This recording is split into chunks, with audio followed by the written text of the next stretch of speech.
আল্লাহ পাক রব্বুল আলামিন বলেন, কুল্লু নাফসিন যায়িকাতুল মাউত, প্রত্যেকটা প্রাণীকে মৃত্যুর স্বাদ গ্রহণ করতে হইবে। মুফাসসিরিনে কিরাম বলেন, আল্লাহ তাআলা এখানে মৃত্যুকে স্বাদের সাথে তুলনা করেছেন। স্বাদ কিন্তু দুই ধরনের, একটা হলো সুমিষ্ট মজাদার সুস্বাদু, আর একটা স্বাদ হলো তিক্ত বিস্বাদ যন্ত্রণাদায়ক কষ্টকর। তো আল্লাহ তাআলা মৃত্যুকে স্বাদের সাথে কেন তুলনা করলেন? বলেন যে ইমানদার নেককারদের জন্য মৃত্যুটা হবে আরামদায়ক সুস্বাদু সুমিষ্ট, আর বেঈমান কাফের ফাসিক ফুজ্জারের জন্য মৃত্যুটা হবে বিস্বাদ যন্ত্রণাদায়ক। এই জন্য আল্লাহ তাআলা মৃত্যুকে স্বাদের সাথে তুলনা করেছেন। কুল্লু নাফসিন যায়িকাতুল মাউত, প্রত্যেকটা প্রাণীকে মৃত্যুর স্বাদ গ্রহণ করতে হইবে। এখানে আবার আল্লাহ তাআলা আরেকটা কথা বলেছেন যে কুল্লু নাফসিন, মানে জান আছে এমন যত প্রাণী আছে, পৃথিবীর জমিনে যত মাখলুক রয়েছে, এই মাখলুকাতের ভিতরে যাহার শরীরের ভিতরে প্রাণের অস্তিত্ব রয়েছে, এমন জানদার প্রত্যেকটা মাখলুককে মৃত্যুর স্বাদ গ্রহণ করতে হবে। মানুষ যেমন মারা যাবে, জিন তেমন মারা যাবে, দুনিয়ার সমস্ত মাখলুকাত তেমন মারা যাবে।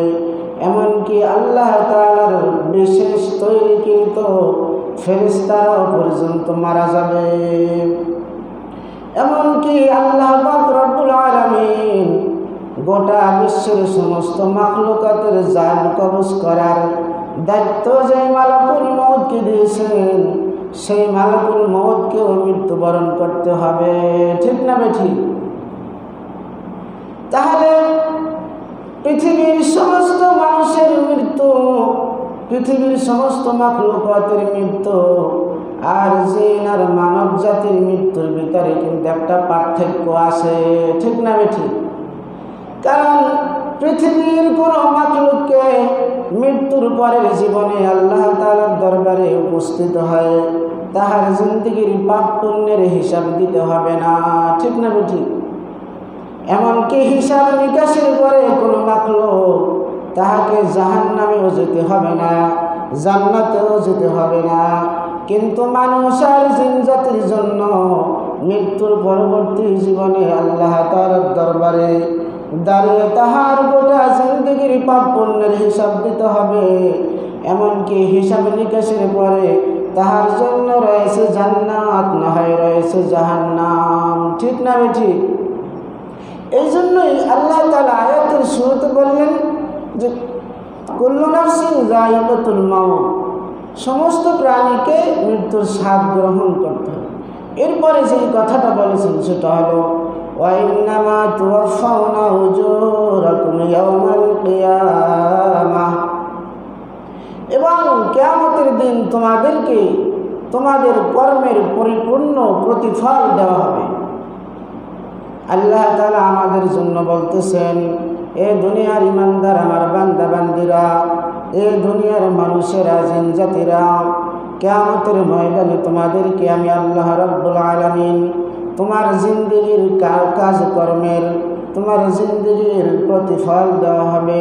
তুমি যদি নেক আমলের মাধ্যমে তোমার জীবন পরিচালনা করো, তুমি যদি আল্লাহর হুকুমগুলো পালন করে চলো, তোমার জিন্দেগিটা যদি তুমি নবীজি সাল্লাল্লাহু আলাইহি ওয়াসাল্লামের সুন্নাত তরিকায় সাজাও, তাহলে তোমার জন্য ভালো ফলাফল বয়ে আনবে। আর যদি তুমি আল্লাহর নাফরমানি করে জীবন কাটাও, তুমি আল্লাহর নবীর নাফরমানি করে জীবন কাটাও, বেঈমানি করে জীবন কাটাও, নাফরমানি করে জীবন কাটাও, তাহলে এই জীবনের বিনিময় তোমার ফলাফল হবে খারাপ এবং জাহান্নাম। আল্লাহ তাআলা সব কিছু স্পষ্ট করে দিলেন। এরপরে আল্লাহ তাআলা কুরআনুল কারীমের অপর জায়গায় বলেন ইন আহসানতুম আহসানতুম লিআনফুসিকুম ওয়া ইন আসাআতুম ফালাহা।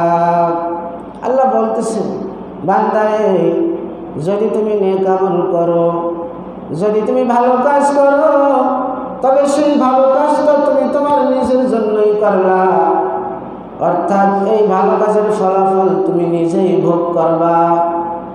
আর যদি ওয়াইন আসাতুম ফালাহা, আর যদি তুমি খারাপ কাজ করো, তুমি যদি মন্দ আচরণ করো, দুনিয়ার জীবনে যদি তুমি আল্লাহর নাফরমানি করে চলো, তাহলে এই খারাপিটা তোমার, এই খারাপের ফলাফল তোমাকেই বহন করতে হবে। ভালো করলে সেটার ফলাফল তুমি নিবা, আর খারাপ কিছু করলে সেটার ফলাফল তোমাকে বহন করতে হবে। এখন আমাদেরকে একটু চিন্তা করতে হবে, দুনিয়াতে আমি ভালো কাজ করব নাকি খারাপ কাজ করব? দুনিয়াতে আল্লাহর গোলামের মাধ্যমে জীবন কাটাইব নাকি শয়তানের গোলামের মাধ্যমে জীবন কাটাইব? 3 নম্বরে আল্লাহ তাআলা আয়াতে কারিমার ভিতরে যে আলোচনা করেছেন, আল্লাহ তাআলা বলেন, وَإِنَّمَا تُوَفَّوْنَ أُجُورَكُمْ يَوْمَ الْقِيَامَةِ فَمَنْ زُحْزِحَ عَنِ النَّارِ وَأُدْخِلَ الْجَنَّةَ فَقَدْ فَازَ। আল্লাহ তাআলা বললেন, ফামান যুহজিহা আনিন নার, কিয়ামতের ময়দানে যাহাকে জাহান্নাম থেকে মুক্তি দিয়ে দেওয়া হবে, ওয়া উদখিলাল জান্নাতা ফাকাদ ফাজ, আর যাহাকে জান্নাতে প্রবেশ করিয়ে দেওয়া হবে, আল্লাহ তাআলা বলেন ফাকাদ ফাজ, অবশ্যই অবশ্যই সে সফল কাম হয়ে গিয়েছে। আমার আজকের আলোচনার বিষয় হলো এই 3 নম্বরটা নিয়ে, সফল কামকে, এই বিষয় নিয়ে আলোচনা করার খেয়াল করেছি ইনশাআল্লাহ। এই পৃথিবীর জমিনে আমরা সবাই সফলতা চাই কি চাই না? সফলতা চাই না? সফলতা কি? সফলতা হলো আমরা যেটা মনে করি, আমার অনেক জায়গা জমি হবে, অনেক ধন সম্পদ হবে, আমার অনেক বাড়ি গাড়ি হবে, আমার অনেক ক্ষমতা থাকবে, পাওয়ার থাকবে, যেখানেই যাব সেখানেই লোকেরা আমাকে ভয় করবে, আমাকে সালাম দেবে, আমার কথার উপরে কেউ কথা বলবে না, আমার রায়ের উপরে কেউ রায় দিবে না, যেখানেই যাব সেখানেই সবাই আমাকে সম্মান করবে, আমার জিন্দগিতে দুঃখ কষ্ট বলতে কোনো কিছুই থাকবে না, আমার জিন্দগিতে শুধু শান্তি আর শান্তি থাকবে। এমন একটা জিন্দগি, এমন একটা জীবন আমরা সকলেই চাই কি চাই না? চাইনি? এমন একটা জীবন সবাই চাই কিনা? আপনারা না চাইলেও আমি চাই। আর এই জন্যই সফলতা অর্জন করার জন্য এক একজন এক এক পথ বেছে নিয়েছে। কেউ ব্যবসার মাধ্যমে সফলতা খুঁজে বেড়ায়, ঠিক না ঠিক? কেউ বিদেশে যাওয়ার মাধ্যমে, প্রবাস করার মাধ্যমে, প্রবাসী জীবনের মাধ্যমে সে সফলতা খুঁজে বেড়ায়, কেউ লেখাপড়ার মাধ্যমে সফলতা খুঁজে বেড়ায়। অর্থাৎ এক কথায় বিভিন্ন জন বিভিন্ন রকমের সফলতা অর্জন করার জন্য বিভিন্ন পথ অবলম্বন করেছে, বিভিন্ন পদ্ধতি সে বেছে নিয়েছে। উদ্দেশ্য হলো এই কাজের ভিতরে, এই কাজের মাধ্যমে সে সফলতা অর্জন করবে। সফলতা চায় না এমন মানুষ দুনিয়াতে নাই। তো এখন অনেকজনে অনেক কাজ বেছে নিয়েছে সফলতার জন্য, পিছনে দৌড়াইতেছে সফলতার পিছনে, কিন্তু এই দুনিয়াতে কেহ সফল কাম হয়, কেহ হয় না। যেমন একজন ব্যক্তি যদি ব্যবসার মাধ্যমে 1000 কোটি টাকার মালিক হয়, একজন মানুষ যদি প্রবাস জীবনের মাধ্যমে কোটি কোটি টাকার মালিক হয়, একজন মানুষ যদি শিক্ষা দীক্ষা ব্যবসা বাণিজ্যের মাধ্যমে 1000 কোটি টাকার মালিক হয়, অনেক ক্ষমতার মালিক হয়, এক কথায় আমরা সফলতা যাকে বুঝি এমন সফলতা আমরা অর্জন যদি করি, তাহলে এই সফলতা কিন্তু মালিকের দরবারে আসল সফলতা বলে বিবেচিত নয়। এই সফলতার কোনো ভ্যালু আল্লাহ তাআলার দরবারে নাই। এই জন্যই আল্লাহ তাআলা এই আয়াতের ৪র্থ নম্বরে যেটা বলেছেন, ওয়ামাল হায়াতুদ দুনিয়া ইল্লা মাতাউল গুরুর। ৪ নম্বরে আল্লাহ তাআলা বললেন যে দুনিয়ার এই পার্থিব জীবন হলো বান্দারে তোমার ধোঁকার বস্তু ছাড়া আর কিছুই নয়। দুনিয়াতে বেঈমান কাফেরেরা অনেক বেশি সম্পদশালী হয়েছে, হওয়ার পরে এটাকেই তারা সফলতা মনে করে নিয়েছে, কিন্তু আসলে এখানে সফলতা নাই। আর একটা বিষয় হলো, কোন মানুষ যদি দুনিয়াতে অনেক বেশি ক্ষমতার মালিক হয়, অনেক বেশি টাকা পয়সার মালিক হয়, তাহলে এই টাকা পয়সা আর এই ক্ষমতা মানে যাহা কিছু আছে তাহার অর্জনকৃত, এগুলো কি চিরকাল থাকবে? চিরকাল থাকবে না তাহার নিকট। তাহলে আল্লাহ তাআলা বুঝাইতে চাইতেছেন যে দুনিয়ার কোনো কিছু লাভের মাধ্যমে বান্দার সফলতা নয়। কারণ হইল, আল্লামা জালালউদ্দিন রুমি রহমাতুল্লাহি আলাইহি তাহার মুসনাদে শরীফের ভিতরে লিখেছেন, ইশকে বা মুর্দা নবাশদ পায়দার, ইশকে বা মুর্দা নবাশদ পায়দার, ইশকে রাবা হাইয়ু ওয়া বাকিয়ুমেদার। বলতেছেন, হে আল্লাহ পাকের বান্দা, যেই জিনিস ধ্বংস হয়ে যাবে, যেই জিনিস বিলীন হয়ে যাবে, এমন জিনিসের সাথে তুমি সম্পর্ক স্থাপন করিও না। যেমন আপনি টাকাকে অনেক বেশি মহব্বত করেন, অনেক বেশি টাকা পয়সা জায়গা জমি ধন সম্পত্তি আছে, অথবা স্ত্রীকে অনেক মহব্বত করেন, অথবা ক্ষমতাকে আপনি অনেক মহব্বত করেন। মহব্বতের যেই বস্তুই আপনার নিকট থাকুক না কেন, এই মহব্বতের বস্তু ধ্বংসশীল নাকি ধ্বংসশীল না? ধ্বংস হবে না। হয়তো এই সম্পদের নিকট থেকে আপনি চিরবিদায় নিয়ে চলে যাবেন, না হয় আপনার হায়াতে আপনার সম্পদ বিলীন হয়ে যাবে। স্ত্রীকে মহব্বত করেন, মা বাবাকে মহব্বত করেন, হয়তো এই মহব্বতের বস্তু আপনার থেকে আপনার আগে বিদায় নিয়ে চলে যাবে, না হয় আপনি এই মহব্বতের বস্তুগুলো জমিনে রেখে আপনি তাদের আগে দুনিয়া থেকে বিদায় নিয়ে যাবেন। এই জন্যই বলেন যে এই ধ্বংসশীল বস্তুর সাথে মহব্বত করিও না। তো মহব্বত কার সাথে করবো? ইশকে রাবা হাইয়ু ওয়া বাকিয়ুমেদার, যিনি চিরস্থায়ী চিরঞ্জীব, যাহার কোনো লয় নাই ক্ষয় নাই, যাহার কোনো ধ্বংস নাই, এমন সত্তা জাত আল্লাহ রাব্বুল আলামিনের সাথে তুমি মহব্বত স্থাপন করো। যদি আল্লাহ রাব্বুল আলামিনের সাথে মহব্বত স্থাপন করতে পারো, তাহলে আল্লাহ পাক রাব্বুল আলামিনের যেমন লয় নাই ক্ষয় নাই ধ্বংস নাই, আল্লাহর সাথে মহব্বত করার কারণে তোমার এই মহব্বতের কোনো ধ্বংস নাই। ঠিক না বেঠিক? দুনিয়াকে মহব্বত করবা, ধ্বংসের মাধ্যমে শেষ হয়ে যাবে। আল্লাহকে মহব্বত করবা, আল্লাহর যেমন মহব্বত, আল্লাহর যেমন ধ্বংস নাই, আল্লাহর সাথে ভালোবাসার এটার কিন্তু কি নাই, শেষ নাই, ধ্বংস নেই। তার মানে এই মহব্বতের মাধ্যমে তুমি জান্নাতি হয়ে যাবা, সফল কাম হয়ে যাবা। কুল্লু মান আলাইহা ফান ওয়া ইয়াবকা ওয়াজহু রাব্বিকা যুল জালালি ওয়াল ইকরাম ফাবিআইয়ি আলাই রাব্বিকুমা তুকাজ্জিবান। আল্লাহ তাআলা বলতেছেন, দুনিয়ার সব ধ্বংস হয়ে যাবে, শুধু তোমার রব যুল জালালি ওয়াল ইকরাম তিনিই বাকি থাকবেন। তাহলে আমি যে কথাটা নিয়ে আলোচনা করতে চেয়েছিলাম সেটা হলো, দুনিয়ার সব মানুষ সফলতা চায়, কিন্তু আল্লাহ তাআলা বলেন, বান্দারে সফলতা চাও ঠিক আছে, কিন্তু দুনিয়ার ভিতরে সফলতা নাই, দুনিয়ার কোনো কিছু অর্জনের মাঝে সফলতা নাই। আসল সফলতা হইল তোমার জাহান্নাম থেকে মুক্তি পেয়ে জান্নাতি হয়ে যাওয়ার ভিতরে। ফামান যুহজিহা আনিন নার, যাহাকে জাহান্নাম থেকে মুক্তি দেওয়া হলো, ওয়া উদখিলাল জান্নাহ, এবং জান্নাতে ঢুকিয়ে দেওয়া হলো, ফাকাদ ফাজ। আল্লাহ তাআলা বলেন, অবশ্যই অবশ্যই ওই ব্যক্তি সফল কাম হয়ে গেছে, কামিয়াব হয়ে গিয়েছে।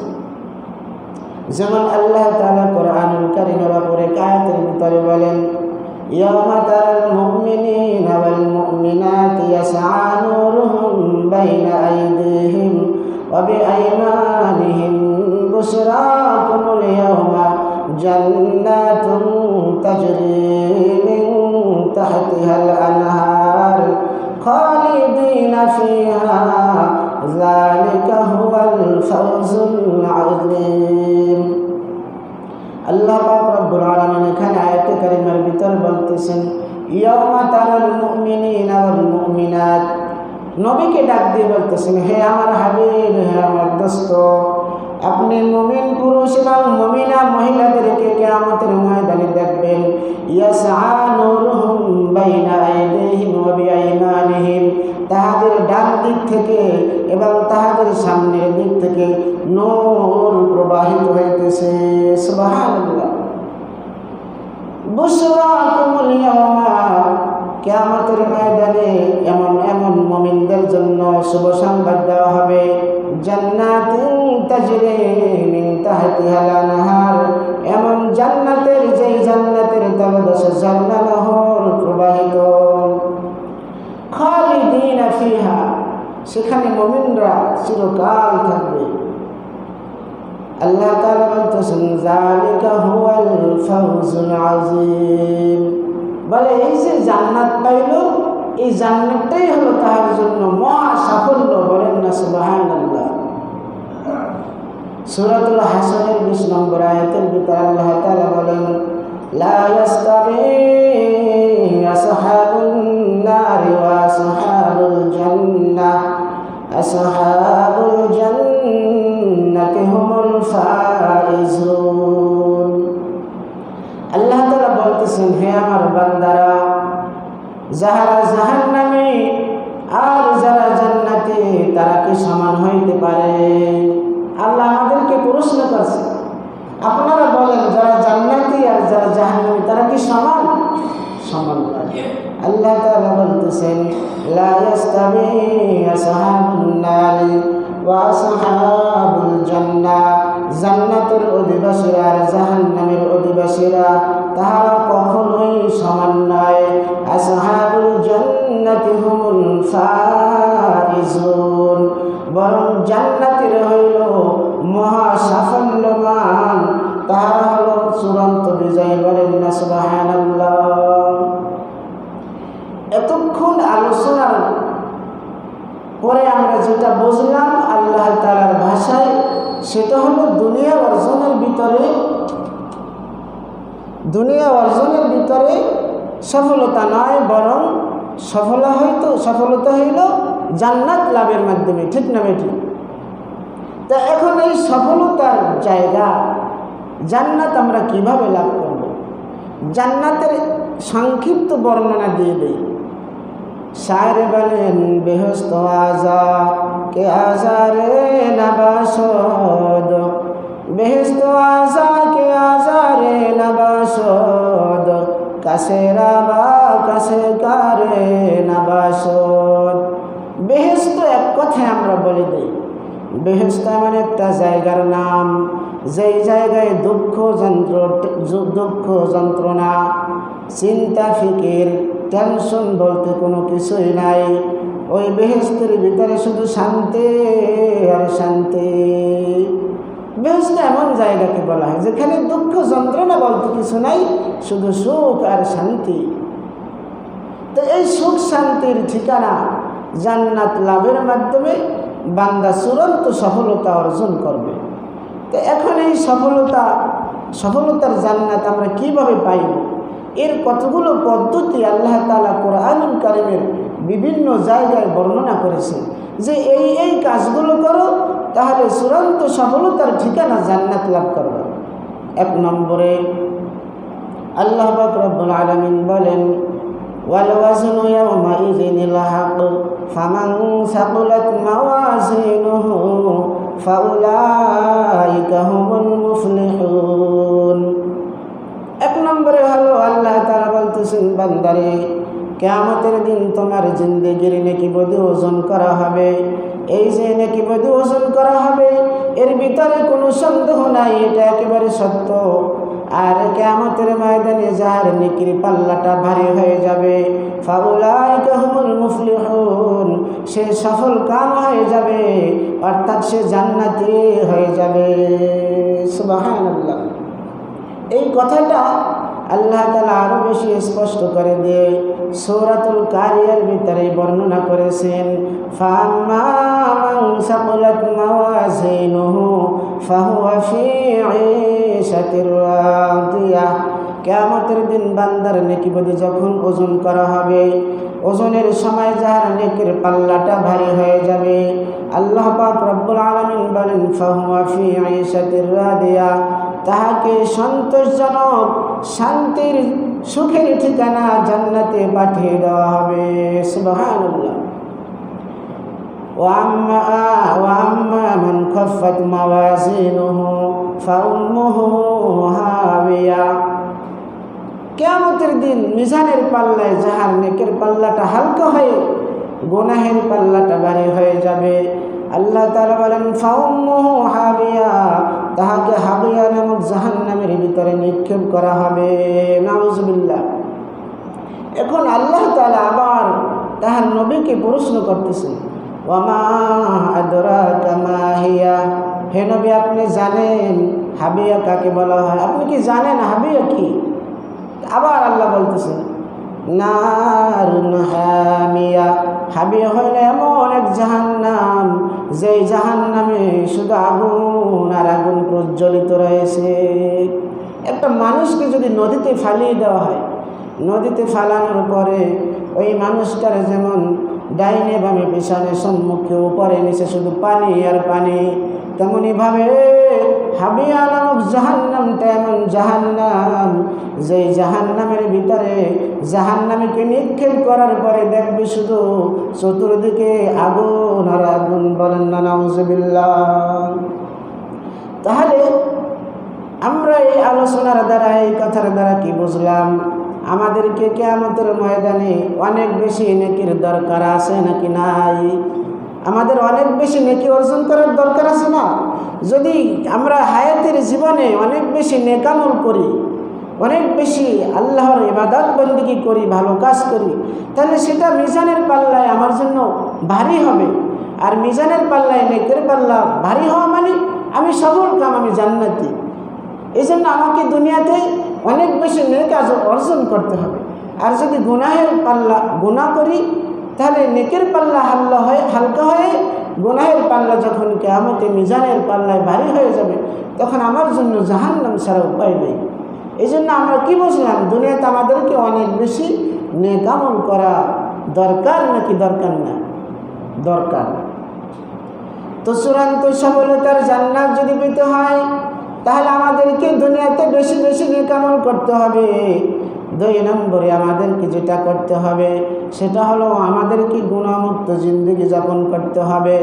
এই জন্য আল্লাহ তাআলা কোরআনুল কারীমের ভিতরে বলেন, قد أفلح من زكاها وقد خاب من دساها। অবশ্যই অবশ্যই ওই ব্যক্তি সফলতা অর্জন করতে পেরেছে যে ব্যক্তি তার নিজের অন্তরাত্মাকে গুনাহমুক্ত রাখতে পেরেছে। তাহলে কিয়ামতে চূড়ান্ত সফলতার স্থান জান্নাত লাভ করতে হলে দুনিয়াতে আমাকে কি করতে হবে? 1 নম্বরে নেক আমল বেশি করতে হবে, 2 নম্বরে গুনাহমুক্ত জীবন যাপন করতে হবে, অন্তরে যেন কোনো প্রকার গুনাহের ছাপ না থাকে।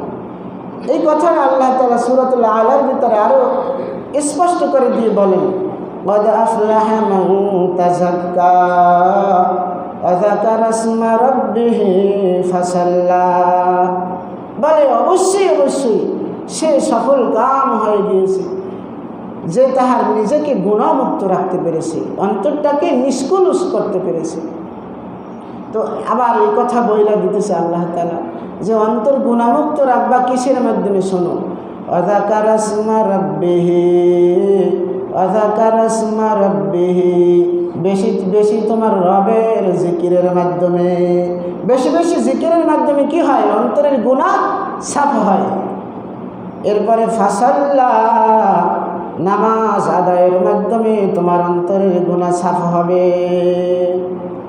তাহলে অন্তরকে গুনাহমুক্ত রাখার মাধ্যমে চূড়ান্ত সফলতার ঠিকানা জান্নাত পাওয়া যাবে। এখন আমরা তো দুনিয়াতে বসবাস করতে গিয়ে আমরা চলতে গিয়ে আমাদের অনেক গুনাহ আমাদের নিজের অজান্তে হয়ে যায় কি যায় না। রাস্তা দিয়ে হাঁটতেছি, বেগানা মহিলার দিকে চোখের নজর পড়ে গেল, একটা কবিরা গুনাহ হয়ে গেল। একটা কবিরা গুনার জাহান্নামের শাস্তির মেয়াদ হলো ৭,৫০০ বছর আমাকে জাহান্নামের আগুনে জ্বলতে হবে। এই যে আমরা নিজের মনের অজান্তে অনেক গুনাহ করে ফেলাই, আমাদের দ্বারা গুনাহ হয়ে যায়।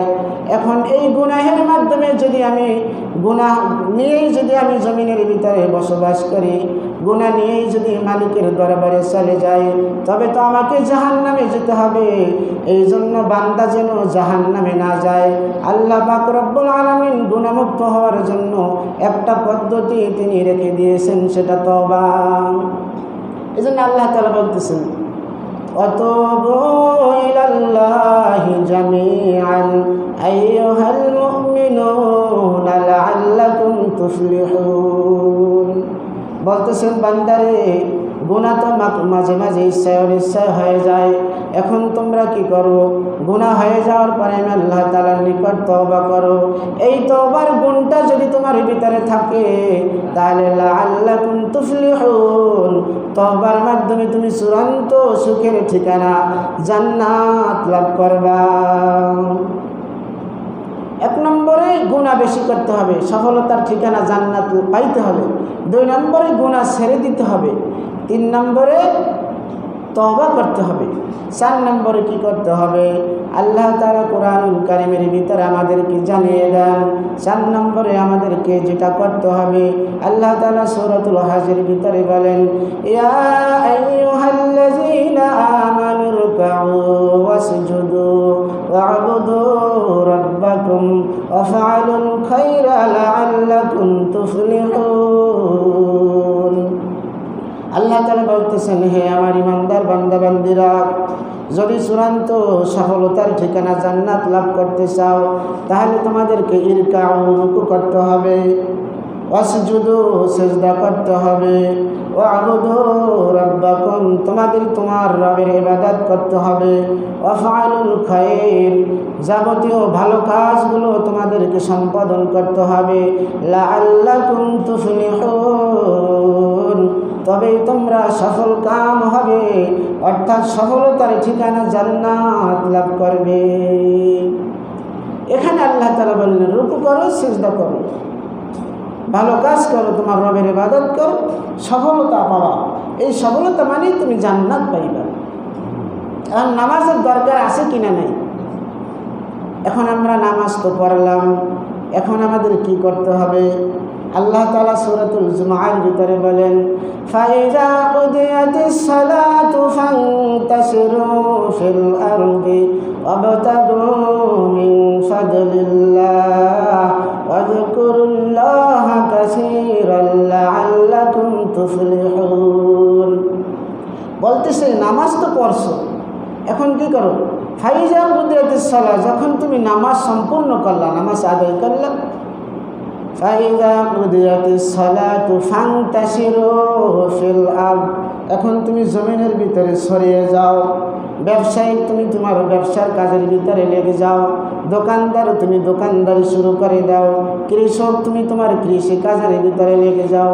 অফিসার, তুমি তোমার অফিসের কাজের ভিতরে তোমার ডিউটি শুরু করে দাও। ফান্তাশিরু ফিল আরদ ওয়াবতাগু মিন ফাদলিল্লাহ, এই কাজের মাধ্যমে তুমি আমার ফজল, আমার করম, আমার দয়া, আমার অনুগ্রহ তুমি তালাশ করো। এখন তুমি যে কাজে গেলা, অফিসের ভিতরে তুমি কাজ শুরু করে দিলা, জমিনের ভিতরে কাজ শুরু করে দিলা, ব্যবসায়ী তুমি দোকানদারি শুরু করে দিয়েছো, খবরদার এখানে আমাকে ভুলে গেলে হবে না। ওয়াযকুরুল্লাহা কাসীরান লাআল্লাকুম তুফলিহুন, ব্যবসায়ী তুমি ব্যবসার কাজের ভিতরে ফাঁকে ফাঁকে আমার জিকির করো, সুবহানাল্লাহ বলো, আলহামদুলিল্লাহ বলো, আল্লাহু আকবার বলো, লা ইলাহা ইল্লাল্লাহ বলো। অফিসার তুমি অফিসের কাজের ফাঁকে ফাঁকে এইভাবে আমার জিকির করো, ব্যবসায়িক ব্যবসার কাজের ফাঁকে ফাঁকে আমার জিকির করো। অর্থাৎ যে যেই কাজ তোমরা জমিনে করো না কেন ওখানে ওই কাজের ভিতরে আমার জিকির করিও। তাহলে কি হবে জানো? লাআল্লাকুম তুফলিহুন, এই গুণটার মাধ্যমে তুমি চূড়ান্ত সফলতার ঠিকানা জান্নাত পেয়ে যাবা। সুবহানাল্লাহ। সময় তো শেষ হয়ে গেছে, আরেকটা আয়াত বইল শেষ করব। সম্ভবত সূরাত তওবা না হয় আলে ইমরানে আল্লাহ তাআলা বলেন যেটা শয়তানি কাজ, এই শয়তানি কাজটা ছাড়তে হবে। এতক্ষণ তো আল্লাহ তাআলা করণীয় কথা বলেছেন, এই করণীয়ের ভিতরে আরও অনেক আয়াত আছে যেগুলো এখন বলার সময় নেই। তো একটা শয়তানি কাজ এই আয়াতের ভিতরে বইলে শেষ করে যেটা ছাড়তে হবে। আল্লাহ পাক রব্বুল আলামিন বলেন, ইয়া আইয়ুহাল্লাযীনা আমানু ইন্নামাল খামরু ওয়াল মাইসিরু ওয়াল আনসাবু ওয়াল আজলাম রিজসুম মিন আমালিশ শাইতানি ফাজতানিবুহু লাআল্লাকুম তুফলিহুন। আল্লাহ তাআলা বলতেছেন, হে আমার দুনিয়ার ইমানদার বান্দা বান্দিরা, তোমরা যদি চূড়ান্ত সফলতার ঠিকানা জান্নাত লাভ করতে চাও তাহলে চারটা কাজ আছে শয়তানের কাজ, শয়তানের ঘৃণ্য কাজ। এই কাজগুলো তোমাদেরকে ছাড়তে হবে। তো আল্লাহ তাআলা বলতেছেন, ইন্নামাল খামর, মদ শরাব পান করা, নেশা জাতীয় যত বস্তু জমিনে আছে এগুলো তোমাদেরকে ছাড়তে হবে, কারণ এগুলো শয়তানের কাজ। নেশার নামে মানে বিভিন্ন নামে বেনামে অনেক নেশার বস্তু আছে, এগুলো আমরা জানি না, কারণ ওই জগতের সাথে আমাদের পরিচিত নাই। কিন্তু এটা বুঝে নিতে হবে নেশা হয় এমন যত ঘৃণ্য বস্তু আছে। তো আল্লাহ তাআলা বলতেছেন, ইন্নামাল খামরু ওয়াল মাইসির, মদ এবং জুয়া, ওয়াল আনসাব, মূর্তি পূজা করা, মূর্তি পূজার নামে যত প্রতিমা রয়েছে এগুলোর পূজা করা। এরপরে ওয়াল আজলাম, ভাগ্য গণনা করা।